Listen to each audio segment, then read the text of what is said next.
አማኑኤል ይቅር ባይ ነው ፍቅር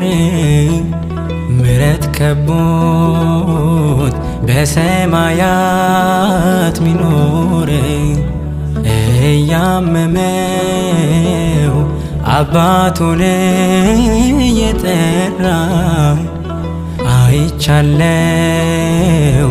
ለሚገሉ ሲራራ አይምረኝም አትበሉ ጨካኝ ንጉሥ አይደለም ደሙ ብቻ ያነጻናል ከኃጢአታችን ዘላለም እንደ መላ ጅረት ፈሶ ምድራችንን አጥለቅልቋል የሱ